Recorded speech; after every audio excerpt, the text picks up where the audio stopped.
Hello guys, আসসালামু আলাইকুম। আমরা ফেসবুকে কীভাবে স্টোরি সেভ করে রাখবো সেটা আজকে আপনাদেরকে এই ভিডিওতে দেখানো হবে। তো চলে যাব, আমরা প্রথমত ফেসবুকে চলে আসলাম। তারপরে আমরা ক্লিক করে দেবো আমাদের প্রোফাইলে।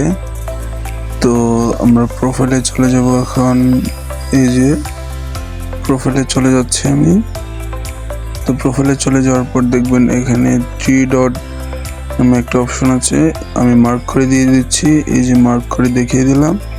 তো এখানে চলে আসার পরে আপনার আর্কাইভ নামক লেখাটিতে ক্লিক করে দেবেন। আমি মার্ক করে দেখিয়ে দিচ্ছি কোন লেখাটিতে দিতে হবে। এই যে আর্কাইভ লেখা আছে। তো আর্কাইভে যাওয়ার পর আমরা দেখতে পাবো যে একেবারে উপরের একেবারে সাইডে, উপরের সাইডে দেখতে পাচ্ছেন যে স্টোরি আর্কাইভ, আমি মার্ক করে দেখিয়ে দিচ্ছি স্টোরি আর্কাইভ। এই যে স্টোরি আর্কাইভে চলে যাব। তো এখানে আমার হয়তো নেট প্রবলেম আছে, তো সেটা আপনারা দেখে নেবেন। এই যে ঘুরতেছে, দেখতেই পাচ্ছেন তোমার নেট প্রবলেম। তো এখানে সকল স্টোরিগুলো পাবো। সেটা কিভাবে, সেটা জানার জন্য আমাকে এখান থেকে ব্যাক করতে হবে। তারপর চলে যেতে হবে আমাদেরকে, এই যে মার্ক করে দিচ্ছি কোথায় চলে যেতে হবে, এইখানে। এই যে আমি মার্ক করে দিয়ে দিচ্ছি।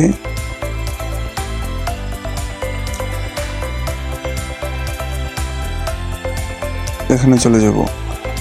তো এখানে চলে যাওয়ার পর এই নেট প্রবলেম দিতেছে। এখানে চলে যাওয়ার পর আমরা একটু নিচের দিকে আমাদের সেটিংসে চলে যাব। সেটিংসে মার্ক করে দিয়ে দিলাম সেটিংসে আসার পর আমরা একটু নিচের দিকে চলে যাব। এখন নিচের দিকে যাওয়ার পর দেখতে পাবো যে আমাদের স্টোরিজ, এই যে স্টোরিজ দেওয়া আছে, এখানে লেখা আছে। এই যে আমি মার্ক করে দিলাম স্টোরিজ। তো স্টোরিজে আসার পর দেখতে পাবো আমার স্টোরি আর্কাইভ লেখা আছে।